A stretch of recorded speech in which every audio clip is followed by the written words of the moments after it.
Hello hi ಎಲ್ಲರೂ ನಮಸ್ಕಾರ. ಧರ್ಮಸ್ಥಳದಲ್ಲಿ ಹೂತು ಹಾಕಿದ ಪ್ರಕರಣಕ್ಕೆ ಸಂಬಂಧಿಸಿದಂತೆ 11ನೇ ದಿನ ಕಾರ್ಯಾಚರಣೆ ಕೂಡ ನಿನ್ನೆ ದಿವಸ ಮುಕ್ತಾಯಗೊಂಡಿತು. ಯಾವುದೇ ಮಹತ್ತರವಾದಂತಹ ಬೆಳವಣಿಗೆಗಳು ಕಾಣ್ತಾ ಇರಲಿಲ್ಲ.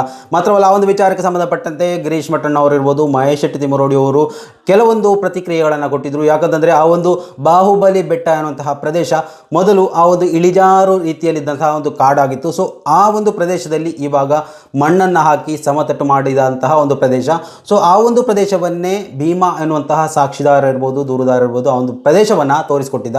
ಸೊ ಎಷ್ಟರ ಮಟ್ಟಿಗೆ ಆ ಒಂದು ಸ್ಥಳದಿಂದ ಹೂತು ಹಾಕಲಾದಂತಹ ಶವವನ್ನು ಹೊರತೆಗೆಯಲು ಸಾಧ್ಯ ಎನ್ನುವುದರ ಬಗ್ಗೆ ಕ್ವಶನನ್ನು ಕೇಳಲಾಗಿತ್ತು. ಸೊ ಅಲ್ಲಿ 2-3 ಅಡಿ ಕೆಳಗಡೆ ಹೂತಿಟ್ಟಿದ್ರೆ ಇವಾಗ ಅಲ್ಲಿ 20 ಅಡಿಯಷ್ಟು ಮಣ್ಣನ್ನು ಹಾಕಲಾಗಿದೆ, ಮಣ್ಣನ್ನು ತುಂಬಲಾಗಿದೆ.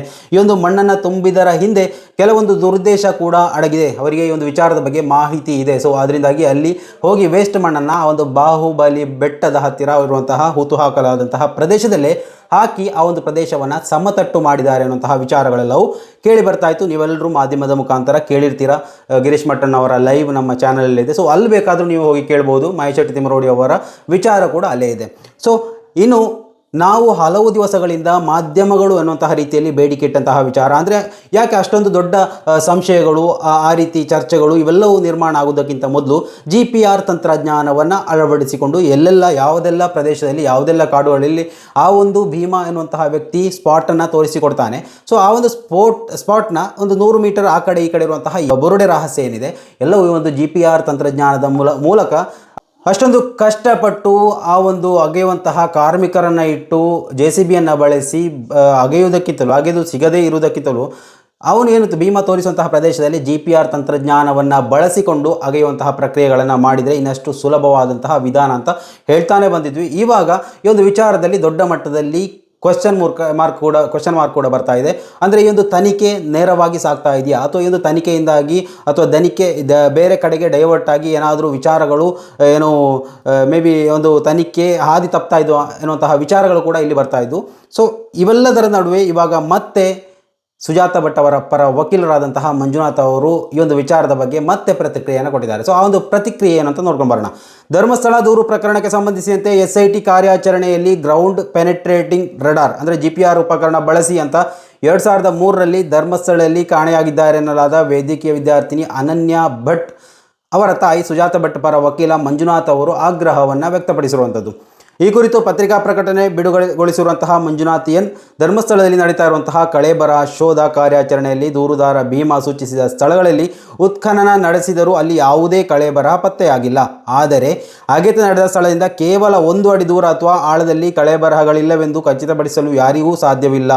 ಈ ಹಿನ್ನೆಲೆಯಲ್ಲಿ ತಕ್ಷಣವೇ ಗ್ರೌಂಡ್ ಪೆನೆಟ್ರೇಟಿಂಗ್ ರಡಾರ್ GPR ಉಪಕರಣದ ಬಳಕೆಯನ್ನು ಆರಂಭಿಸುವ ಅಗತ್ಯತೆ ಇದೆ ಅಂತ ಅವರು ತಮ್ಮ ಅಭಿಪ್ರಾಯವನ್ನು ವ್ಯಕ್ತಪಡಿಸಿರುವಂಥದ್ದು. ಲಭ್ಯವಾದ ಮಾಹಿತಿಗಳ ಪ್ರಕಾರ 2 ದಿನಗಳ ಕಾಲ GPR ಉಪಕರಣವನ್ನು ಬಳಸಲು ಸುಮಾರು 18 ಲಕ್ಷ ರೂಪಾಯಿಗಳ ವೆಚ್ಚವಾಗಲಿಕ್ಕಿದೆ. ಕರ್ನಾಟಕ ರಾಜ್ಯ ಸರ್ಕಾರದ ವಾರ್ಷಿಕ ವರಮಾನವು 2,50,000 ಕೋಟಿ ರುಗಳನ್ನು ಮೀರಿದೆ.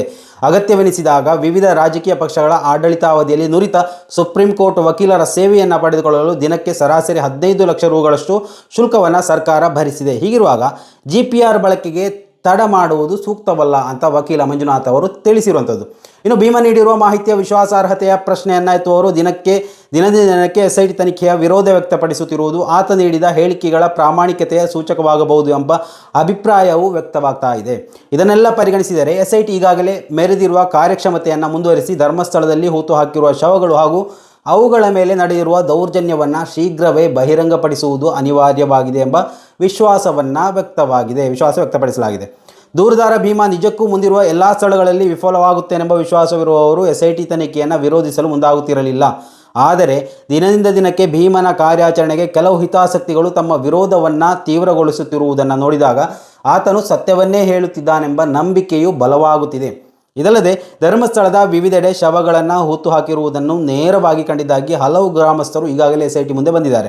ಅವರನ್ನು ಕಾರ್ಯಾಚರಣೆಯಲ್ಲಿ ಸೇರಿಸಿಕೊಳ್ಳುವಲ್ಲಿ ವಿಳಂಬ ಸರಿಯಲ್ಲ ಅಂತ ವಕೀಲರು ಸೇರಿಸ್ತಾರೆ. ಒಟ್ಟಿನಲ್ಲಿ ಶ್ಲಾಘನೀಯ ಕಾರ್ಯಕ್ಷಮತೆಯನ್ನು ಮೆರೆದಿರುವ SITಯು ಧರ್ಮಸ್ಥಳದಲ್ಲಿ ಹೂತು ಹೋಗಿರುವ ದೇಹಗಳು ಮತ್ತು ಅವುಗಳ ಮೇಲೆ ನಡೆದಿರುವ ದೌರ್ಜನ್ಯವನ್ನು ಬಯಲಿಗೆಳೆದೇ ತೀರುತ್ತದೆ ಎಂಬ ವಿಶ್ವಾಸವಿದೆ ಅಂತ ಮಂಜುನಾಥ್ ಅವರು ಪ್ರತಿಕ್ರಿಯೆಯನ್ನು ಕೊಟ್ಟಿರುವಂಥದ್ದು. ಅಂದರೆ SIT ಬಗ್ಗೆ ಯಾರಿಗೂ ಇದುವರೆಗೂ ಯಾವುದೇ ಒಂದು ಅನುಮಾನ ಅಥವಾ ಏನು ಆ ಒಂದು ವಿಚಾರದಲ್ಲಿ ಬೆಳವಣಿಗೆ ನಡೀತಾ ಇಲ್ಲ ಅಥವಾ ನಡೀತಾ ಇದೆ, ಯಾವುದೇ ಒಂದು ಅಸಮಾಧಾನ SIT ಮೇಲೆ ಖಂಡಿತವಾಗಿಲ್ವಾ. ಅವರು ಮಾಡ್ತಾ ಇರುವಂತಹ ಒಂದು ಕಾರ್ಯಕ್ಷಮತೆ ಏನಿದೆ, ಆ ಒಂದು ವಿಚಾರದಲ್ಲಿ ಮಾಡ್ತಾ ಇರುವಂತಹ ಸೂಕ್ಷ್ಮತೆ ಏನಿದೆ, ಇವೆಲ್ಲವನ್ನು ಗಮನಿಸ್ತಾ ಇರುವಂತಹ ಮಾಧ್ಯಮಗಳಿರ್ಬೋದು ಅಥವಾ ಯಾರೆಲ್ಲ ಈ ಒಂದು ವಿಚಾರಗಳನ್ನು ವಾರ್ತೆಗಳನ್ನು ನೋಡ್ತಾ ಇದ್ದಾರೆ, ಎಲ್ಲರೂ SIT ತನಿಖೆಯಲ್ಲಿ ಯಾವುದೇ ಸಂಶಯವನ್ನು ವ್ಯಕ್ತಪಡಿಸ್ತಾ ಇಲ್ಲ. ಸೊ ಇವಾಗ ಬರ್ತಾ ಇರುವಂತಹ ಕ್ವಶನ್ ಏನಪ್ಪ ಅಂದರೆ, ನಮ್ಮ ದೇಶ ಬಹಳಷ್ಟು ಇವಾಗಲೇ ನಮ್ಮ ಪ್ರಧಾನಿ ನರೇಂದ್ರ ಮೋದಿ ಅವರು ಹೇಳ್ತಾರೆ, ಅತಿ ದೊಡ್ಡ ಆರ್ಥಿಕತೆಯನ್ನು ಹೊಂದಿರುವಂತಹ ದೇಶ 3ನೇ ಸ್ಥಾನಕ್ಕೆ ತಲುಪುವ ಹಂತದಲ್ಲಿದೆ ಅಂತ. ಸೊ ಇಷ್ಟು ದೊಡ್ಡ ಮಟ್ಟಿನ ವಿಚಾರಗಳು ನಮ್ಮ ದೇಶದಲ್ಲಿ ಬೆಳವಣಿಗೆಗಳು ನಡೀತಾ ಇರುವಂತಹ ಸಂದರ್ಭದಲ್ಲಿ, ಅಭಿವೃದ್ಧಿಗಳು ಸಾರಾಸಗಟ್ಟಾಗಿ ಮುಂದುವರಿತಾ ಇರುವಂಥ ಸಂದರ್ಭದಲ್ಲಿ ತಂತ್ರಜ್ಞಾನವನ್ನು ಯಾಕೆ ಬಳಸಬಾರ್ದು? ಓಕೆ, ಈ ಒಂದು ಪೆನೆಟಿಕ್ ರಡಾರ್ ಅನ್ನು ಹೇಳುವಂತಹ ವಿಚಾರ ಏನಿದೆ, ಸೊ ಈ ಒಂದು GPR ತಂತ್ರಜ್ಞಾನವನ್ನು ಯಾಕೆ ಈ ಒಂದು ಪ್ರಕರಣದಲ್ಲಿ ಬಳಸಬಾರ್ದು? ಹಲವು ಊಹಾಪೋಹಗಳಿವೆ, ಹಲವು ಅಸಮಾಧಾನಗಳಿವೆ, ಹಲವು ವಿಚಾರಗಳಲ್ಲಿ ಇಲ್ಲಿ ತಾರ್ಕಿಕವಾಗಿ ಚರ್ಚೆಗಳು ಕೊನೆಯಾಗಬೇಕಿವೆ. ಸೊ ಇವೆಲ್ಲವನ್ನು ನೋಡಿ ಆದರೂ ರಾಜ್ಯ ಸರ್ಕಾರ ಈ ಒಂದು 18 ಲಕ್ಷ 20 ಲಕ್ಷ ಅಥವಾ ಮೇ ಬಿ 50 ಲಕ್ಷ, ಇದೊಂದು ನಮ್ಮ ಏನು ಬಂಡವಾಳವನ್ನು ಕುಂಠಿತಗೊಳಿಸುವಂತಹ ವಿಚಾರ ಖಂಡಿತ ಅಲ್ಲ. ಇವಾಗ ಏನು ಖರ್ಚು ನಡೀತಾ ಇದೆ, ಆ ಒಂದು ಖರ್ಚು ನಿರಂತರವಾಗಿ ನಡೀತಾ ಹೋದರೆ 1 ತಿಂಗಳಲ್ಲಿ ಅದೇ ಒಂದು ಅಮೌಂಟ್ ಬರುತ್ತೆ. ಸೊ ಇವೆಲ್ಲವನ್ನು ಕ್ಯಾಲ್ಕುಲೇಷನ್ ಮಾಡಿದಾಗ GPR ತಂತ್ರಜ್ಞಾನವನ್ನು ಬಳಸಿಕೊಂಡು 1-2 ದಿವಸಗಳಲ್ಲಿ ಈ ಒಂದು ಪ್ರಕ್ರಿಯೆಗಳನ್ನು ಬೇಗ ಮುಗಿಸುವಂತಹ ವಿಚಾರಗಳು ಬೆಳವಣಿಗೆಗಳು ಸೃಷ್ಟಿಯಾದರೆ, ಮುಂದೊಂದು ದಿನ ಮೇ ಬಿ ಭೀಮಾ ಹೇಳಿದೆಲ್ಲವೂ ಸತ್ಯವಾಗಿದ್ದರೆ ಅಂತಹ ಶವಗಳನ್ನು ಮತ್ತಷ್ಟು ಹೊರತೆಗೆಯಲಿಕ್ಕೆ ಸಾಧ್ಯವಾಗುತ್ತೆ. ಆದರೆ ಇಲ್ಲಿ GPR ತಂತ್ರಜ್ಞಾನವನ್ನು ಬಳಸಲಿಕ್ಕೆ ಅನುವು ಮಾಡಿಕೊಡುವಂತಹ ಕೆಲವೊಂದು ವಿಚಾರಗಳಿವೆ. ಅಂದರೆ ಖಾಸಗಿ ಕಂಪನಿಗಳಿಂದ ಈ ಒಂದು GPR ತಂತ್ರಜ್ಞಾನವನ್ನು ಪರ್ಚೇಸ್ ಮಾಡಿಕೊಳ್ಬೇಕು. ಆದರೆ ಈಗಾಗಲೇ ಬೆರಳಿಕೆ ಸಂಖ್ಯೆಯ GPR ಮಿಷಿನ್ಗಳು ನಮ್ಮ ದೇಶದಲ್ಲಿ ಲಭ್ಯ ಇರುವುದರಿಂದ ಮೊದಲೇ ಮುಂಗಡವಾಗಿ ಹಲವು ವ್ಯಕ್ತಿಗಳು ಈ ಒಂದು GPR ತಂತ್ರಜ್ಞಾನವನ್ನು ಬುಕ್ಕಿಂಗ್ ಮಾಡಿಟ್ಟಿದ್ದಾರೆ. ಅಂದರೆ ಬುಕ್ಕಿಂಗ್ ಮಾಡಿದ್ದಾರೆ, ಆ ಬುಕ್ಕಿಂಗ್ ಕಳೆದ ನಂತರವೇ ಬೇರೆ ವರ್ಗಾವಣೆ ಆಗುತ್ತೆ. ಆದರೆ ಇದು ಯಾರು ಬುಕ್ಕಿಂಗ್ ಮಾಡಿರುವಂಥದ್ದು? ಸೊ ಈ ಒಂದು ಬುಕ್ಕಿಂಗ್ ಮಾಡಿದಂತಹ ವಿಳಾಸಗಳು ಎಲ್ಲವನ್ನು ಈಗಲೇ ಬಹಿರಂಗಪಡಿಸಿದರೆ ಈ ಒಂದು ವಿಚಾರದಲ್ಲಿ ಮೇ ಬಿ ಯಾರಿಗಾದರೂ ಸಂಶಯ ಇದ್ದರೆ, ಅಂದರೆ ಯಾರು ಇದು ಬುಕ್ಕಿಂಗ್ ಮಾಡಿರ್ಬೋದು, ಮೇ ಬಿ ಕೆಲವೊಂದು ಅಹಿತಕರ ವಿಚಾರಗಳು ಇಲ್ಲಿ ನಡೀಬೋದು ಅಥವಾ ಯಾರ್ದಾದ್ರೂ ಕೈವಾಡ ಇರ್ಬೋದು. ಎಲ್ಲದಕ್ಕೂ ಒಂದು ಪರಿಹಾರ ಅಥವಾ ಆ ಒಂದು ವಿಚಾರಗಳಲ್ಲಿ ಚರ್ಚೆಗಳು ಕೊನೆಗೊಳ್ಳಲಿಕ್ಕೆ ಇದೊಂದು ಸಹಾಯಕ ಆಗಬಹುದು. ಓಕೆ, ಏನೇ ಇದ್ದರೂ ರಾಜ್ಯ ಸರ್ಕಾರ ಮುಂದಿನ ದಿವಸಗಳಲ್ಲಿ ಈ ಒಂದು GPR ತಂತ್ರಜ್ಞಾನವನ್ನು ಬಳಸಿಯೇ ಈ ಭೀಮನ ಜೊತೆಗಿರುವಂತಹ ಹೂತು ಹಾಕಿರುವಂತಹ ಶವವನ್ನು ಮೇಲೆತ್ತುವಂತಹ ಪ್ರಕ್ರಿಯೆಗಳನ್ನು ಮಾಡಿದರೆ ಇನ್ನಷ್ಟು ವೇಗವಾಗಿ ಈ ಒಂದು ಬೆಳವಣಿಗೆಗಳು ಪ್ರಕ್ರಿಯೆಗಳು ಮುಂದೆ ಹೋಗಲಿಕ್ಕೆ ಸಾಧ್ಯ. ಸ್ನೇಹಿತರೆ, ಮುಂದಿನ ಮಾಹಿತಿಯೊಂದಿಗೆ ಮತ್ತೆ ಭೇಟಿಯಾಗೋಣ. ಅಲ್ಲಿವರೆಗೂ ನಮಸ್ಕಾರ.